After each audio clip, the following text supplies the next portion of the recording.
सुप्रभात। मैं रजनीश मिश्रा प्लस 2 उच्च विद्यालय सरपुर का शिक्षक हूँ। आज मैं आप लोगों को हिंदी क्लास दूसरा भाग लेकर आया हूँ जो गद्य खंड से है। मैं जो पहला क्लास लिया था उसमें गद्य खंड से बातचीत पाठ को आपको समझाया, बताया, बहुत सारे प्रश्नों का उत्तर भी उसमें समाधान दिया गया है। कुछ गृह कार्य भी हमने आपको दिया, शायद आपने कर लिया होगा क्योंकि आपके परीक्षा उपयोगी बहुत सारे प्रश्न उसके अंदर दिए गए थे। आज मैं जो क्लास लेकर आया हूँ गद्य खंड का पाठ नंबर 3 है और उस पाठ का नाम है संपूर्ण क्रांति। जो आज उस पाठ पर हम चर्चा करेंगे पूर्ण रूप से, और साथ ही चर्चा के साथ आपको बहुत सारे प्रश्नों के उत्तर इसमें मिल जाएंगे, बहुत सारे प्रश्नों के जवाब आपको दिखाई देंगे। यह जो संपूर्ण क्रांति है यह कहीं और से नहीं, यह हमारे बिहार की धरती पटना से इसको संबोधित किया गया था, इस नारा को दिया गया था। और इस नारा को देने वाले हमारे जो विभूति हैं जिनका नाम अछूता नहीं है, सभी लोग को जानते हैं, जयप्रकाश नारायण, जिनको आप स्क्रीन पे भी देख सकते हैं, डिस्प्ले बोर्ड पर दिखाई दे रहा है। और यह जो भीड़ आपको दिखाई दे रही है यह आज की नहीं, यह 1974 की भीड़ है। जो बहुत बड़े बड़े नेता यहाँ आए, लेकिन जो भीड़ यहाँ इकट्ठी आपको दिखाई दे रही है ना कभी आई और ना कभी आएगी, ऐसा इस भीड़ के बारे में कहा जाता है। क्योंकि यह जो भाषण है 5 जून 1974 को हमारे जयप्रकाश नारायण ने गांधी मैदान में दिया था, जिसके कारण पूरे देश में भूचाल आ गया और नए युग का सूत्रपात कहिए या हमारी जो तानाशाही सरकार उसमें थी, जिसको इन्होंने कहा कांग्रेस पार्टी की सरकार, इंदिरा गांधी की सरकार, जिसके विरुद्ध इन्होंने जो आह्वान किया, छात्र संघर्ष समितियां, नौजवान और जितने भी विद्यार्थी थे सब एकजुट हो गए, पूरे देश के लोग, और उस क्रांति का उद्घोष हुआ और पूरे देश में परिवर्तन का रूप देखा गया।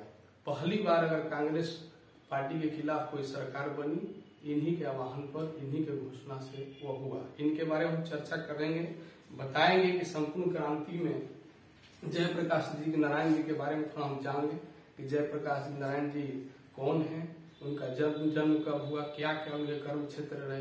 कि परीक्षा उपयोगी आपको प्रश्न है, आपको वस्तुनिष्ठ प्रश्न में ऐसे प्रश्न आएंगे कि जयप्रकाश नारायण जी का जन्म कब हुआ, इनके पिता का नाम क्या था, इनके माता का नाम क्या था, इस पर चर्चा करना जरूरी है। अब ध्यान पूर्वक आप लोग देखिएगा इस प्रश्न को और इसके उत्तर को, इनके जीवन परिचय को। अब यहाँ पर दिया है संपूर्ण क्रांति पाठ जो है वो भाषण पाठ है। यह जनमुक्ति इनकी जो वहां से प्रकाशित हुई पटना से, उसी से थोड़ा सा अंश आपको दिया गया है, क्योंकि बहुत लंबा भाषण है, बहुत बड़ा भाषण है। उसमें का छोटा सा अंश आपको यहाँ पर आपकी किताब में, पुस्तक में दिया गया है, जो बताया गया है। इसको भाषण को देने वाले लेखक या लिखने वाले लेखक हमारे जयप्रकाश नारायण जी हैं, जिनका जन्म 11 अक्टूबर 1902 ईस्वी सन को हुआ।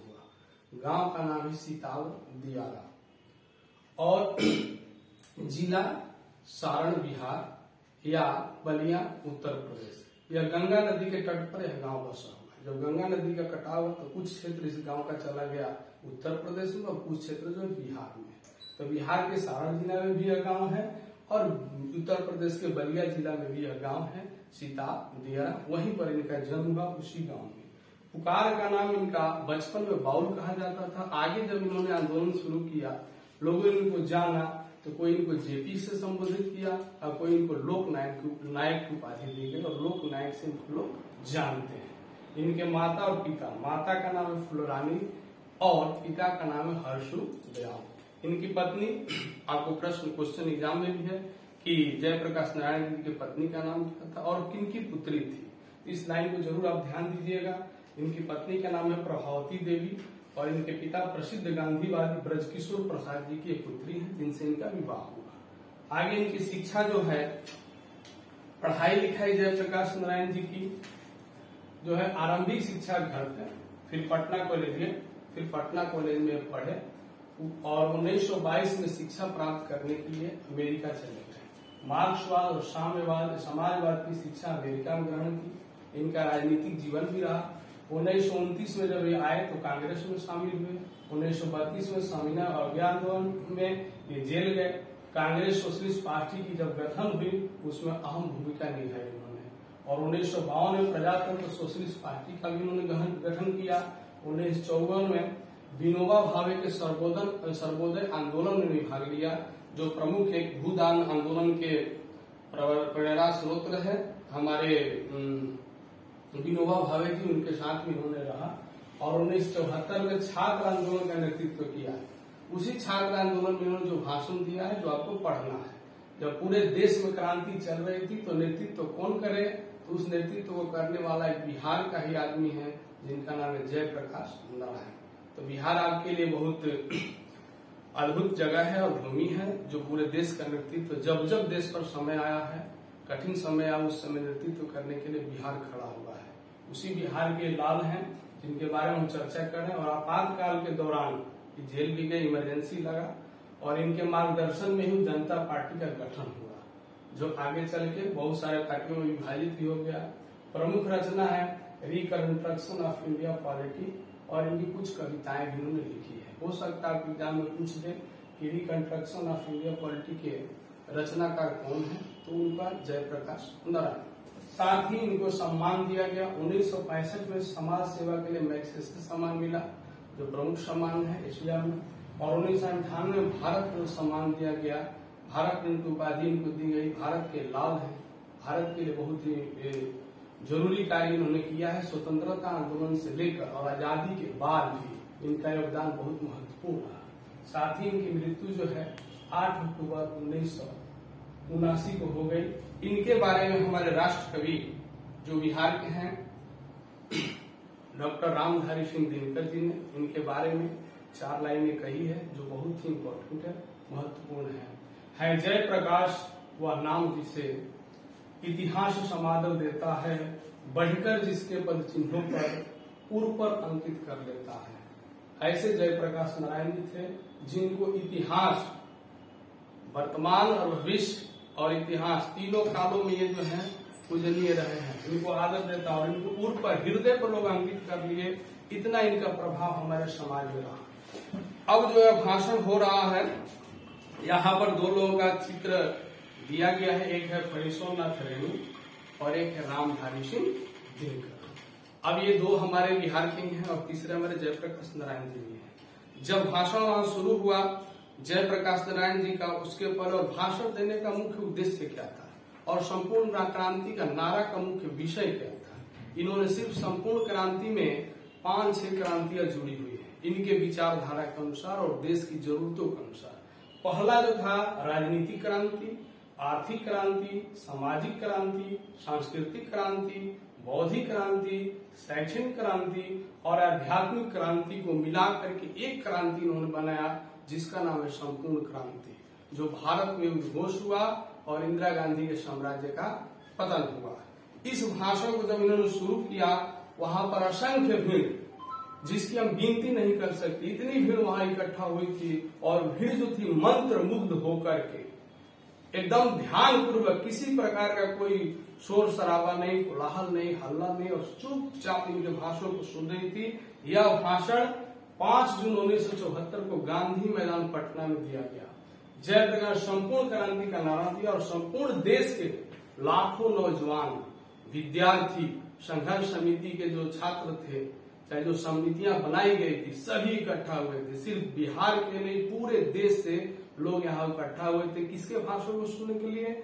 जयप्रकाश नारायण के भाषण को सुनने के लिए। और जो भी इन्होंने भाषण दिया, संपूर्ण जनता मंत्र मुग्ध होकर सुनती रही।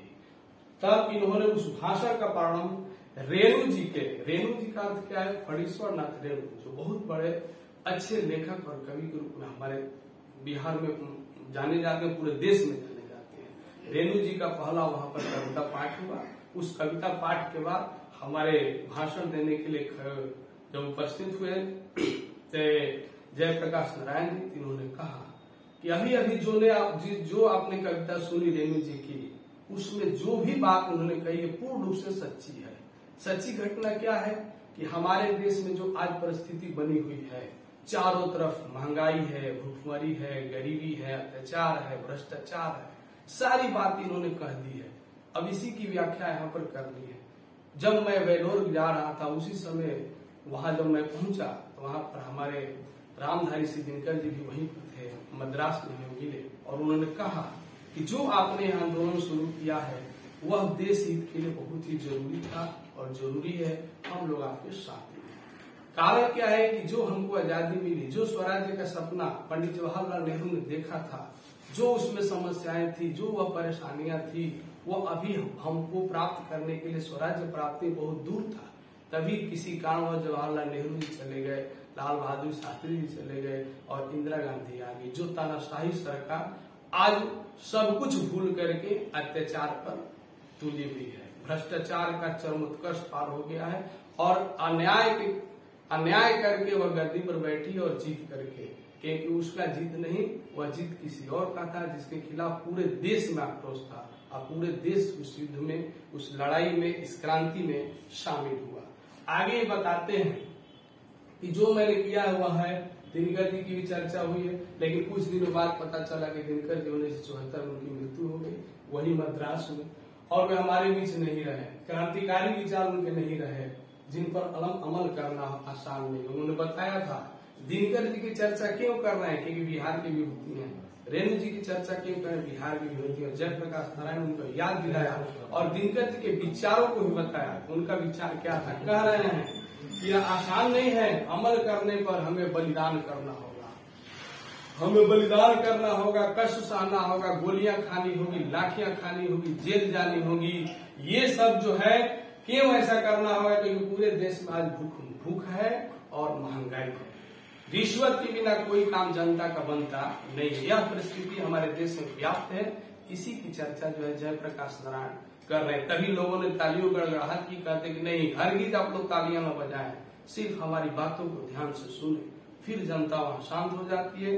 किसी प्रकार की तालियों की गड़गड़ाहट नहीं होती है। हर प्रकार के अन्याय के नीचे जनता दब रही है और शिक्षा संस्थाएं भी भ्रष्ट हो गई है। कहीं पढ़ाई लिखाई नहीं, कहीं शिक्षा का कोई बातचीत हो ही नहीं रहा।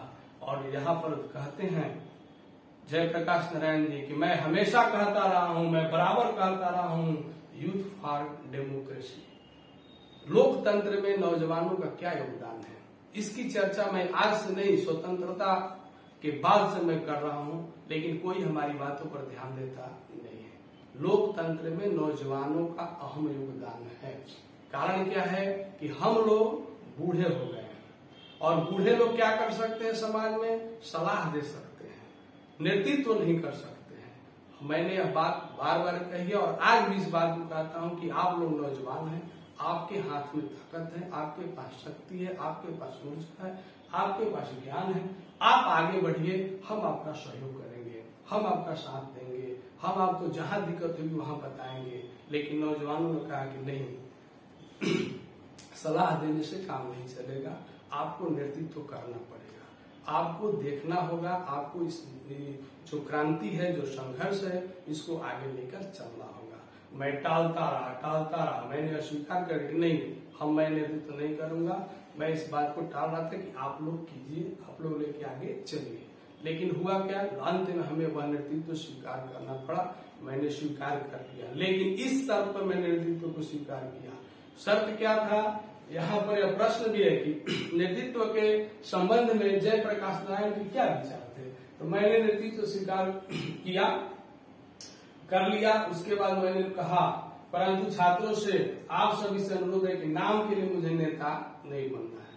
अगर नेतृत्व करूंगा तो नाम के लिए नहीं, पूर्ण रूप से उसको मैं लूंगा। मुझे अगर सामने खड़ा करके आप कोई पीछे से हमें डिक्टेट कर बताए कि जेपी आपको ये करना है, वो करना है, तो मैं करूंगा नहीं। उसी दिन नेतृत्व को मैं क्या कर दूंगा, छोड़ दूंगा। यानी हमारा जो विचार रहेगा, हमारी जो निर्णय रहेगी, उसको सर्वमान्य होगा, सबको मानना होगा। इसी शर्त पर मैंने नेतृत्व को स्वीकार किया। मैं आपको बता देना चाहता हूं कि मैं अमेरिका गया था पढ़ने के लिए, जिसको लेकर चर्चा इंडिया में हो रही है। हमको लोग अमेरिका का दलाल कहते हैं, लेकिन सच्चाई क्या है आज मैं आपको बता रहा हूं। हम लोग बहुत ही मेधावी छात्र थे जब पटना कॉलेज में पढ़ते थे। कॉलेज में यह नेतृत्व के बारे में जयप्रकाश नारायण जी कह रहे हैं, अपने बारे में बता रहे हैं। उस समय हुआ क्या, गांधी जी ने असहयोग आंदोलन शुरू कर दिया और हम लोग पढ़ाई छोड़ दिए गांधी जी के विचार में आकर। लेकिन कुछ दिन बाद फिर पता चला आंदोलन खत्म हो गया और फिर हम लोग पढ़ना शुरू किए। उस समय एक बहुत बड़े विद्वान थे, उन्होंने अमेरिका की बात बताई थी कि अमेरिका में जो बच्चे पढ़ते हैं वह श्रम करके पढ़ते हैं, कमा करके पढ़ते हैं। वह यह पद्धति है कि काम करते हुए पढ़ाई करता है। हम लोग इंटेलिजेंट थे, मेधावी थे, क्रिमिनल के छात्र थे। हमारा छात्रवृत्ति के माध्यम से सिलेक्शन हुआ, क्योंकि हमारे पिताजी के पास उतना पैसा नहीं था कि मैं अमेरिका जाकर पढ़ता। सिलेक्शन के बाद मैं अमेरिका गया पढ़ने के लिए। वहां पर जब मैं पढ़ाई कर रहा था तो मैंने देखा और मैंने किया भी, क्योंकि वहां जितने छात्र थे सब हम लोग मिलजुल कर रहते थे और सब काम करके पढ़ते थे। ऐसा नहीं था कि घर से पैसा आ रहा और पढ़ाई कर रहा है। तो जब मैं वहां गया और पढ़ के आया तो हमको अमेरिका का दलाल भी कहा गया। बहुत सारे लोग आज भी कहते हैं कि निक्सन को भेज दो तार, अजय प्रकाश की हो गई हार। ये सब चर्चा उस समय हो रही थी। तो मैं अमेरिका का दलाल कहा गया। मित्रों, अमेरिका में जब मैं पढ़ने गया तो बागानों में काम किया, कारखानों में काम किया, ऐसे ऐसे कारखानों में काम किया जहाँ जानवर काटे जाते थे, वहां मैंने काम किया है।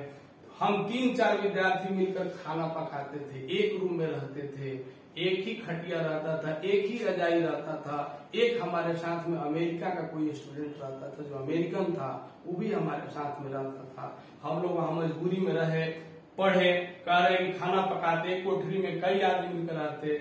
रविवार को भी छुट्टी हमको नहीं थी। कारण क्या था भाई, कि हमें कहीं ना कहीं काम करना है।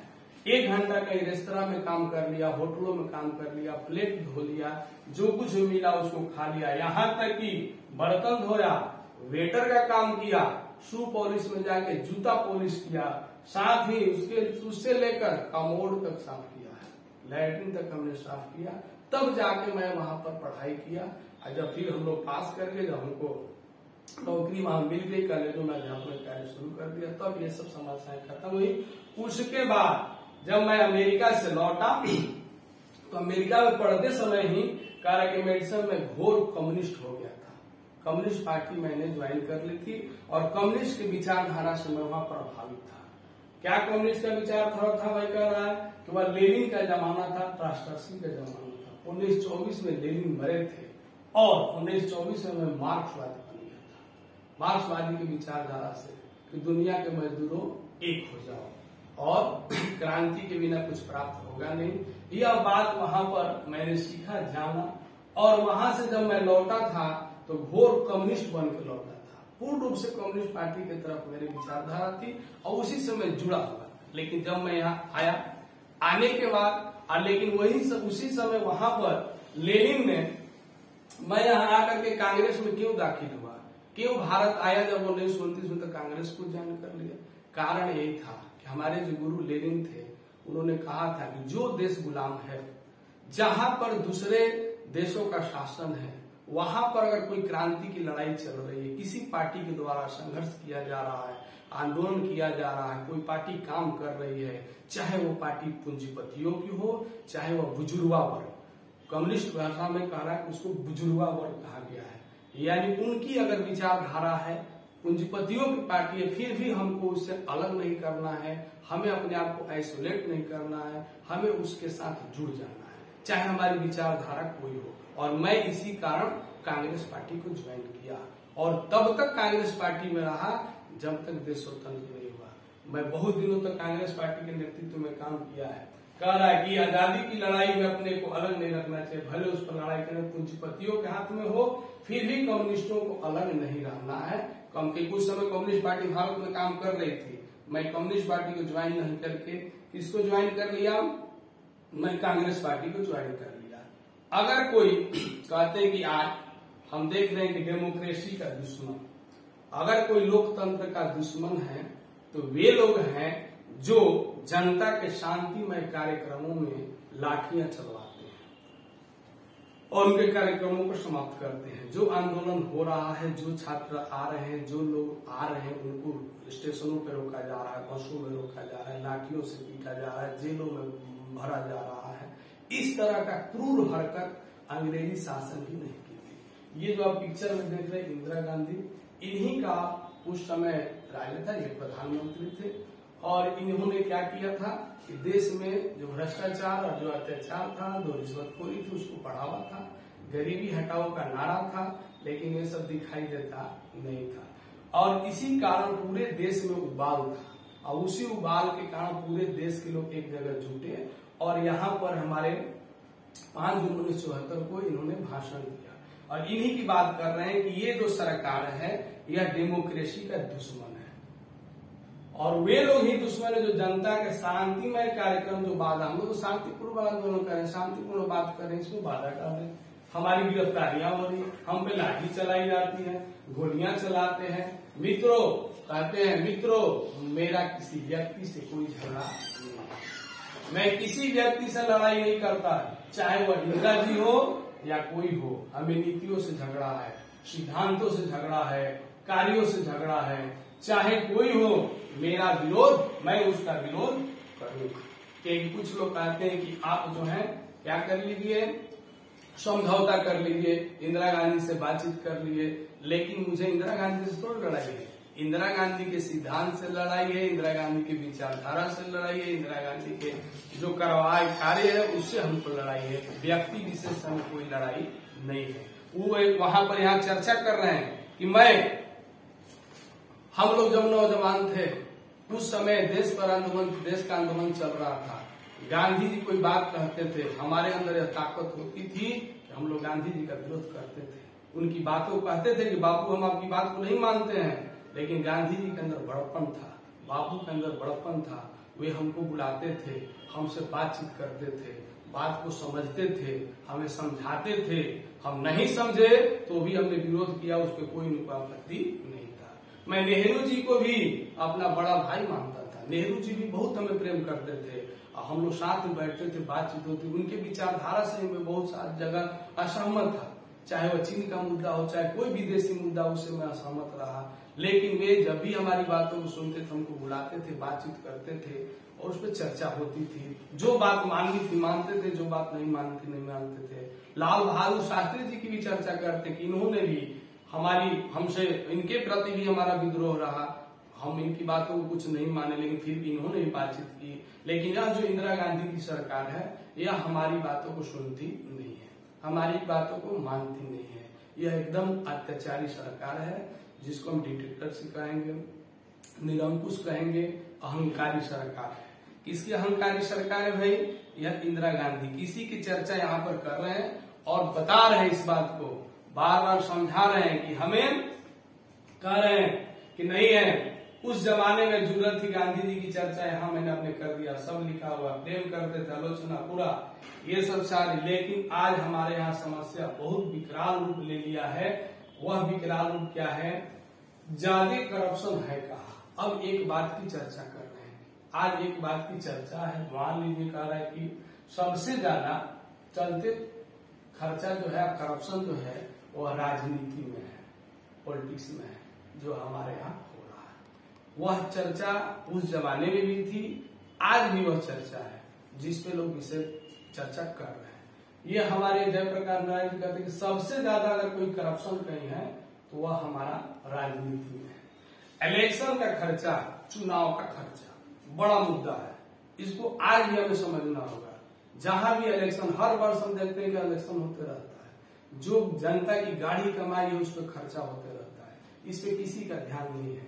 हर वर्ष चुनाव होते हैं और चुनाव में होता क्या है, जितने ब्लैक मनी है उसको व्हाइट में बदला जाता है। ऐसे ही फिजूल खर्ची की जाती है, जिसके चलते देश की जनता पर बोझ पड़ती है और जो जनता गरीब है और दिन पर दिन गरीब होते जा रही है।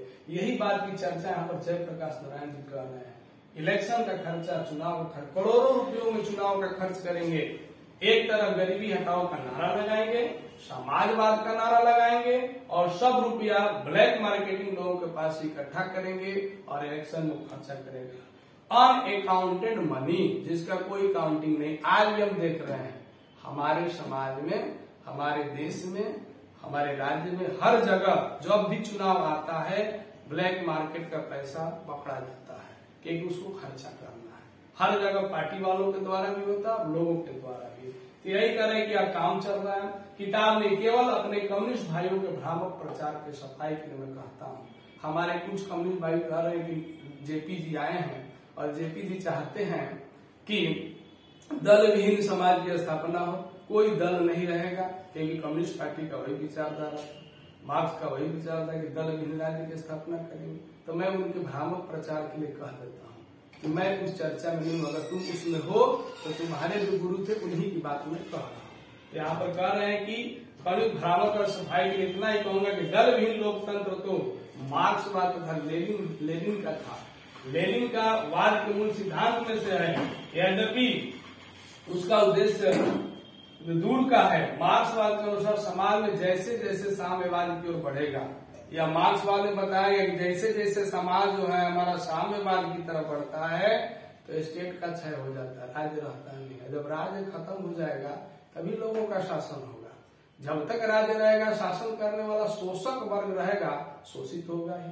पूंजीपति वर्ग रहेगा, अधिकारी वर्ग रहेगा, जिसका पूरे संपत्ति पर अधिकार है, तो वह श्रमिक वर्ग परेशान होगा। तो राज्य का क्षय करना, वही तो विचारधारा मार्क्स का है, वही विचारधारा लेनिन का है। तो कम्युनिस्टों का इसमें विरोध होने की कोई बात हमको दिखाई देती नहीं है। इस बात की चर्चा यहाँ पर जयप्रकाश नारायण जी करते हैं और बताते हैं। सोसाइटी कायम होगी, वह समाज अवश्य लोकतांत्रिक होगा। जब स्टेटलेस हो जाएगा, राज्य विहीन हो जाएगा, तो वह लोकतंत्र कैसा होगा? सही लोकतंत्र होगा और वह समाज का होगा। बल्कि उसी समय लोकतंत्र का सच्चा स्वरूप प्रकट होगा। लोकतंत्र निश्चय ही दल विहीन होगा। इन्होंने दल विहीन लोकतंत्र की सपना देखी थी, उसकी चर्चा की थी, उसके बारे में बताई थी। लेकिन आज जो हम परिस्थिति देख रहे हैं कि जो दल विहीन की चर्चा ये की, और जितने भी आंदोलन के इनके शिष्य आए जिनके बारे में हम लोग जान रहे हैं, आज जो लालू प्रसाद यादव जी हैं, नीतीश कुमार हैं, रामविलास पासवान जी अब तो नहीं रहे, जॉर्ज फर्नांडिस जी वो भी नहीं रहे, और जो भी आपको शरद यादव दिखाई दे रहे, चाहे सुशील कुमार, जितने भी नेता बिहार के हों या देश में जो भी आपको नेता दिखाई दे रहे हैं, सब किसके उपज हैं? जयप्रकाश नारायण के उपज है। इनकी बातों की चर्चा करते हैं, इनके अनुयायी होने का दावा करते हैं, लेकिन इनके विचारधारों पर आगे चलना आज भी मुश्किल हो रहा है। क्योंकि जो इन्होंने सपना देखा था दल विहीन लोकतंत्र, उसका सपना आज भी अधूरा रह गया है। उसके बाद ये आगे चर्चा करते हुए बताते हैं कि अब चूंकि कार्य होगा, अब चूंकि हमारा देश जो है, हमारे कुछ नौजवान छात्र युवक, सर्वसाधारण जनता जो है कुछ जागृत हो गई है, कुछ पढ़ी लिखी हो गई। आजादी के समय तो उतने पढ़े लिखे लोग नहीं थे, शिक्षा दर कम था, समस्याएं बहुत थी। लेकिन आज जो दौर है 1974 का, इसमें बहुत सारे लोग शिक्षित हो गए हैं, पढ़े लिखे हो गए हैं, बहुत सारी समस्याएं भी कम हो गई है। तो हमें राजनीति के ऊपर सोचना होगा, आगे बढ़ना होगा। इस बात की चर्चा करते हुए कहते हैं जागृत जनता है, कुछ नया चाहती है। वर्तमान परिस्थिति में क्या चाहती है? परिवर्तन चाहती है। पूरे देश की जनता का ही मूड है कि देश में क्या हो?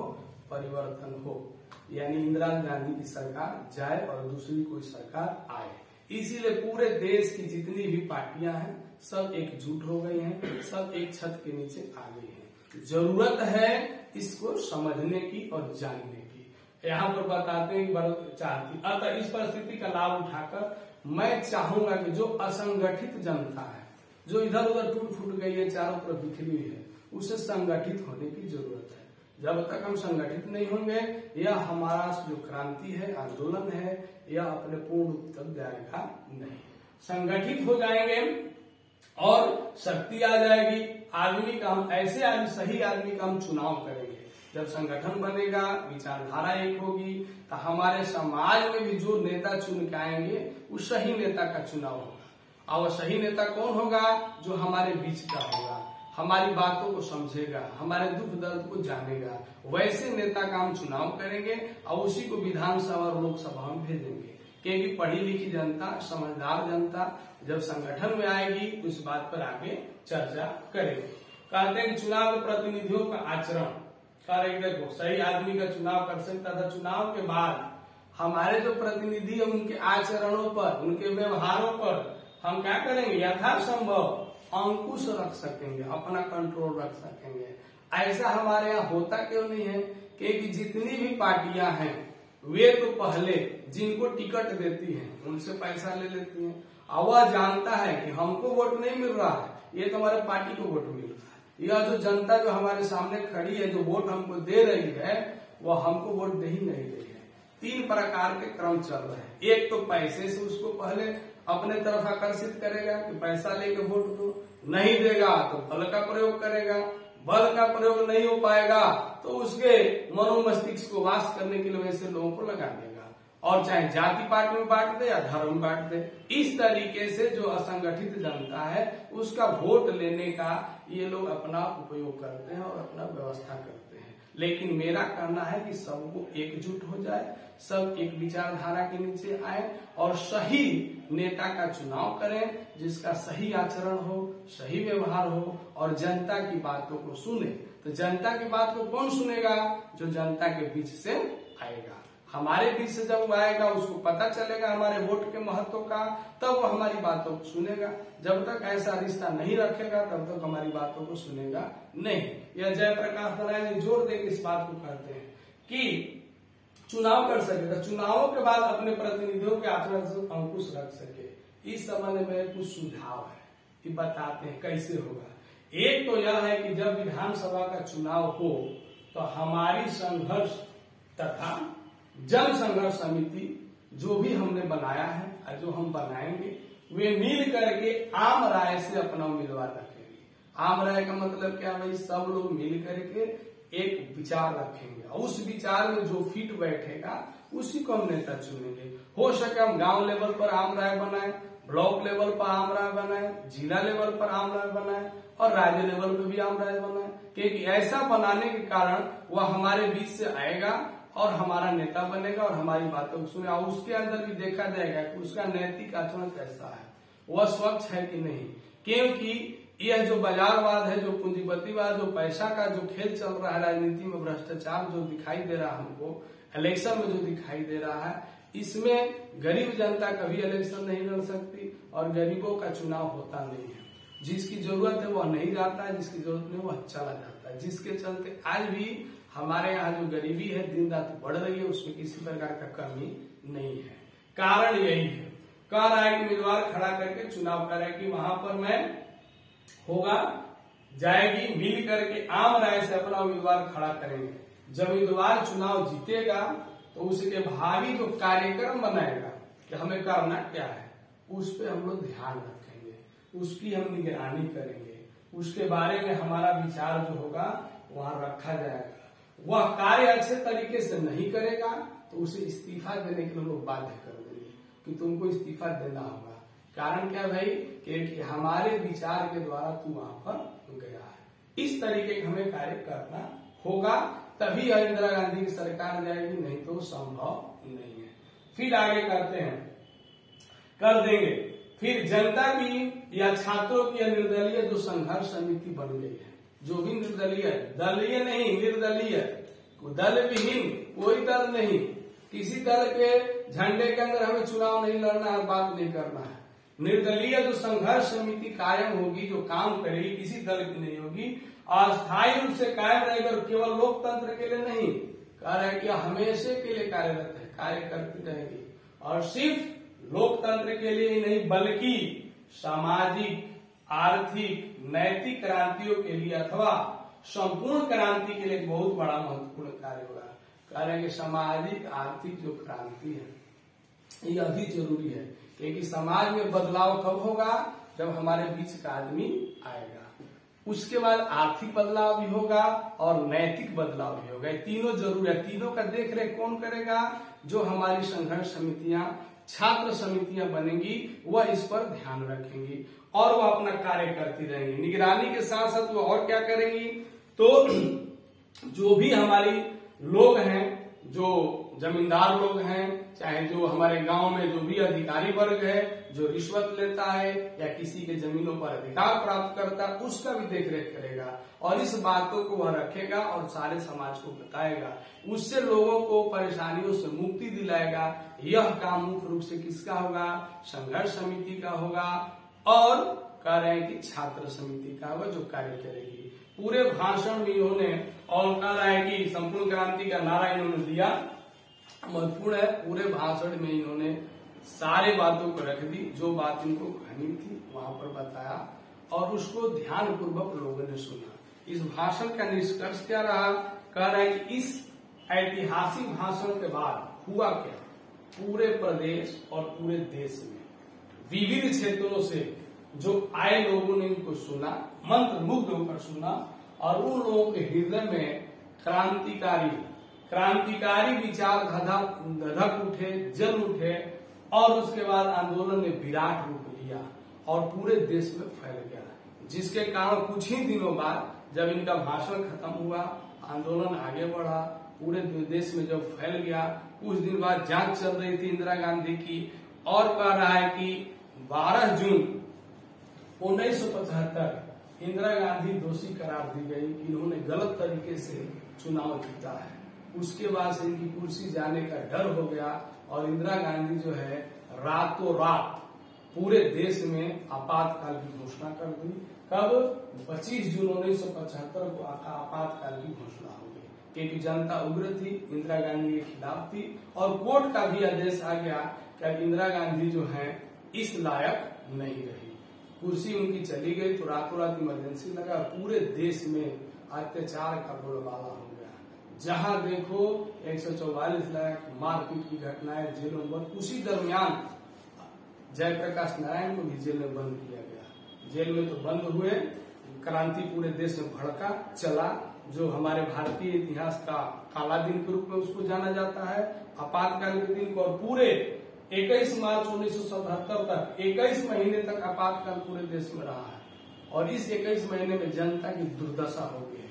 लेकिन जनता इनके जो भी निर्णय थे उसके साथ आ रही थी, क्योंकि व्यापारी वर्ग भी परेशान था, छात्र भी परेशान थे और आर्थिक बोझ इतना बढ़ रहा था कि देश की जनता ही परेशान थी, जिसके कारण इंदिरा गांधी के खिलाफ पूरी देश की जनता हो गई। और कह रहा है कि इंदिरा गांधी ने आम चुनाव की घोषणा कर दी और इंदिरा गांधी जब आम चुनाव हुआ 1977 में तो इंदिरा गांधी की करारी हार हुई।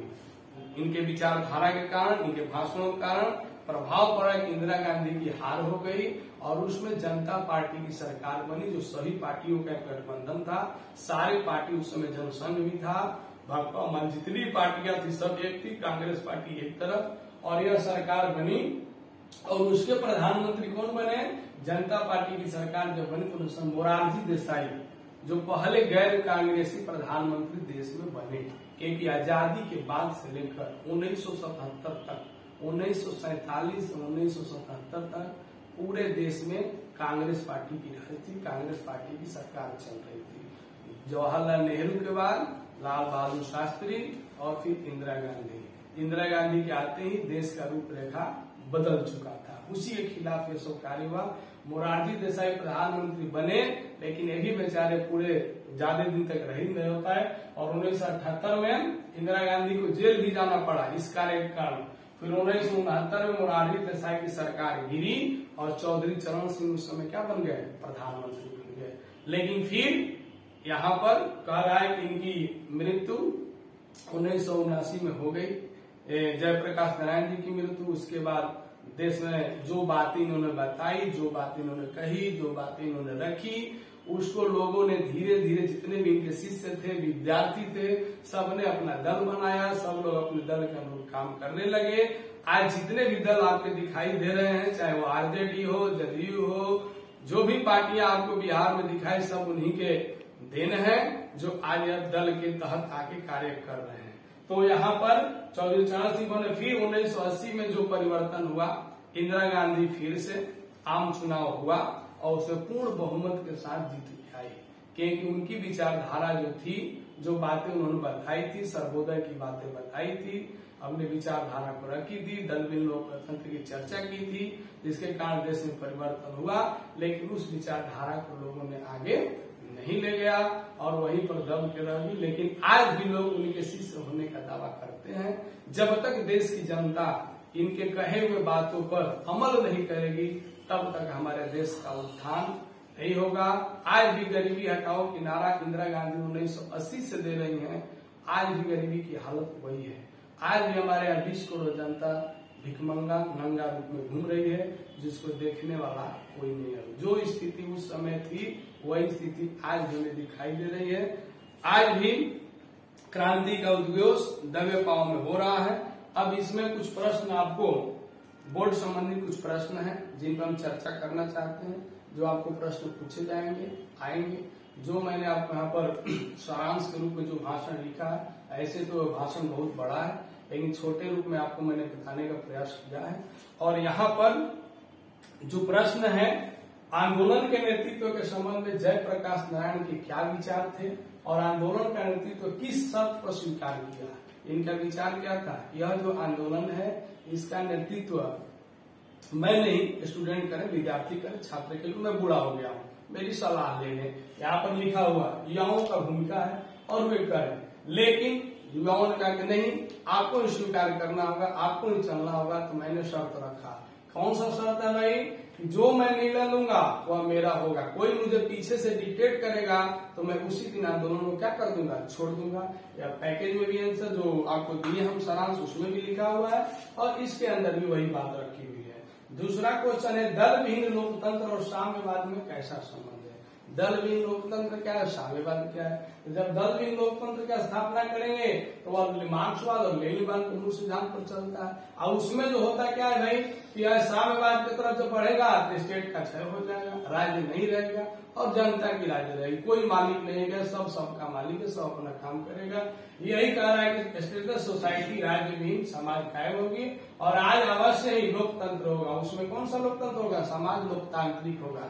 कोई राजा नहीं, कोई मालिक किसी का नहीं और स्वरूप प्रकट होगा। यह विचार किसका था, मार्क्स का था, लेनिन का था। यही विचार जयप्रकाश नारायण का था। संघर्ष समितियों से जयप्रकाश नारायण की क्या अपेक्षा है। संघर्ष समितियां क्या करेंगी, संघर्ष समितियां जब भी विधानसभा चुनाव आएंगी उसमें मिलजुल करके एक अच्छे आदमी का चुनाव करेगी, राय सर्वसम्मति से पास होगा और उस राय के द्वारा वो विधानसभा में जाएगा और उसके सारे कार्यक्रमों पर निगरानी रखी जाएगी और सारे कार्यक्रम पर निगरानी रखते हुए अगर वह नहीं कार्य करता है तो उसे इस्तीफा देने के लिए मजबूर कर। और साथ ही गांव में जो भी सामाजिक, आर्थिक, नैतिक क्रांति होगी, जो बदलाव होगा, उस पर भी ध्यान कौन रखेगा, संघर्ष समितियां रखी, जिसके चलते हमारे गांव का विकास होगा, शहरों का विकास होगा और हमारे राज्य का विकास होगा, साथ ही देश का विकास होगा। यानी हमको गांव से कार्य को शुरू करना होगा, उसके बाद हमारा आगे विकास होगा। व्याख्या में एक क्वेश्चन व्याख्या से भी आपको पूछ सकता है, व्यक्ति से नहीं, हमें तो नीतियों से झगड़ा है, सिद्धांतों से झगड़ा और कार्यों से झगड़ा है। ये जो व्याख्या के लाइन है या पंक्ति है, यह किताब पाठ के बीच से रहते हैं, उसको हमें जानना होता और समझना होता है। यह बात कब कह रहा है, तो जब जयप्रकाश नारायण को लोग समझा रहे हैं कि आप गांधी जी, इंदिरा गांधी के बातों को मान जाइए और मिलजुल के काम कीजिए, समझौता कर लीजिए, तो कहते हैं कि नहीं, मुझे प्रस्तुत वाक्य जयप्रकाश नारायण भाषण लिया गया, लिखना पड़ेगा आपको। पहले किस पाठ से है, लेखक का नाम क्या है, हो सके उनका जन्म ऋतु है वो भी लिख दीजिए, थोड़ी सी रचना जानते तो भी लिखिए। उसके बाद व्याख्या की लाइनें जो आपकी होगी, यहाँ पर कह रहा है कि व्याख्या, आंदोलन के समय कुछ मित्र चाहते थे कि इंदिरा गांधी से मेलजोल हो जाए, ये कहते हैं कि नहीं, मुझे इंदिरा गांधी से सोने लड़ाई है, किसी व्यक्ति से झगड़ा नहीं, उसके सिद्धांतों से झगड़ा है और उसके नीतियों से झगड़ा है और कहते हैं उसके कार्यों से झगड़ा है, उस आदमी से हमें कोई लड़ाई नहीं है। इस बात की व्याख्या है। कुछ गृह कार्य भी मैंने आपको दे दिया जो बहुत इंपॉर्टेंट है, एग्जाम में आने वाले हैं और आए भी हैं। ऐसे भी पढ़ाने के बाद या आप जब क्लास को सुन लीजिएगा तो सारे प्रश्न उसी में है, सारे आंसर पर हम चर्चा कर चुके हैं।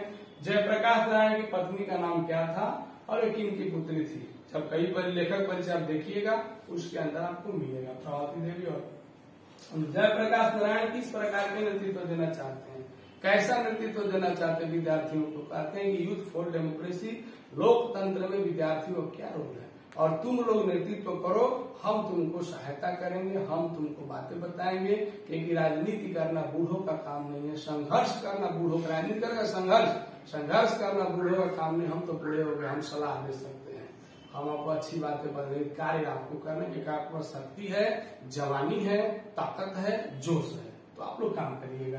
बापू और नेहरू की किस विशेषता को लेकर जयप्रकाश नारायण अपने भाषण में किया है, हमने दिखाया, पिक्चर के अनुसार दिखाया कि बापू जी के बातों से कभी इनको अनुबंध थी, इनकी बातों को, बापू के बातों को लोग नहीं मानते थे और बापू से कहते थे कि मैं आपकी बातों को नहीं मानता हूँ, तो बापू इनको बुलाते थे, बातचीत करते थे, समझाते थे। जो बात इनको समझ में आई उसको तो मान लिए, और जो नहीं आई उस पर विरोध इनका चलता रहा। उससे बापू को भी कोई दिक्कत नहीं थी। नेहरू जी भी इनके बड़े भाई के समान थे और नेहरू जी भी अपना छोटा भाई इनको मानते थे। नेहरू जी के विचारधारा स्वतंत्रता के बाद ऐसा हुआ, इन्होंने बात को रखा। नेहरू जी को जो बात पसंद में आई उसको माना, नहीं माना, लेकिन अपना विरोध करते रहे। लेकिन अब की स्थिति वैसी नहीं है। तो यहाँ 3 प्रश्न आपको मैंने दिया है, आप इसको कर लीजिएगा, लिख लीजिएगा। साथ ही वस्तुनिष्ठ प्रश्न की जब चर्चा आती है आप ध्यान रखिए, जितने पाठ में लेखक परिचय होगा, कवि परिचय, उससे ज्यादा वस्तुनिष्ठ प्रश्न आपको पूछे जाते हैं। तो हर बार हम लोग तो सब कुछ कर ही रहे हैं, हम आपसे भी उम्मीद रखते हैं कि आप भी कुछ करें, प्रश्न बनाना सीखें। जब तक आप प्रश्न बनाना नहीं सीखिएगा, पाठ को अच्छे तरीके से नहीं समझ पाइएगा। प्रश्न बनाने का तरीका क्या है कि संपूर्ण क्रांति जो पाठ है, गद्य की कौन सी विधा है? तो भाषण है, निबंध है, नाटक है, कहानी है, तो स्पष्ट आपको सुनेंगे भाषण में। संपूर्ण क्रांति के लेखक कौन है? तो जयप्रकाश नारायण है, कि चंद्रधर शर्मा गुलेरी है, कि बाल कृष्ण भट्ट है, कि रामधारी दिनकर है। तो स्पष्ट आपको उसके अंदर लिखा हुआ है जयप्रकाश नारायण। ऐसे आप हर पाठ से, एक मैं जयप्रकाश नारायण की बात नहीं, एक संपूर्ण क्रांति पाठ की बात नहीं कर, जितनी पाठ आप पढ़ें उसमें वस्तुनिष्ठ प्रश्न खुद आप बनाएं। कम से कम 10 प्रश्न एक पाठ से आपको बनाने, ऐसा बनाइएगा। टोटल 29 पाठ है, 290 वस्तुनिष्ठ प्रश्न आपके पास ऑलरेडी तैयार हो जाएंगे आपके दिमाग से, जिसको आप लिख रहे हैं और समझ रहे हैं। हम लोग तो बताएंगे, हम आपको देंगे, डिस्क्रिप्शन बॉक्स में सारी चीज दे देंगे और मैगजीन के तौर पे आपको बताएंगे। लेकिन इस चीज का ख्याल रखिए कि थोड़ा आप 10-20 मिनट अपने से प्रश्न बनाइए। एक हिंदी नहीं, ऑल सब्जेक्ट में आप कर सकते हैं, इसमें कोई दिक्कत, जिससे आपका ज्ञान वर्धन होगा, स्वाध्याय की जो रुचि होगा आपको प्रवृत्ति होगी, आगे बढ़ेगी। इस काम को भी आपको करना है। अगला क्लास में फिर हम उपस्थित होंगे और आगे की जो पाठ है आपको बताएंगे। हम उम्मीद है कि आपने पाठ को अच्छा तरीके से समझ लिया होगा, जान लिया होगा और सारी चीजें आप वीडियो के माध्यम से समझेंगे। धन्यवाद।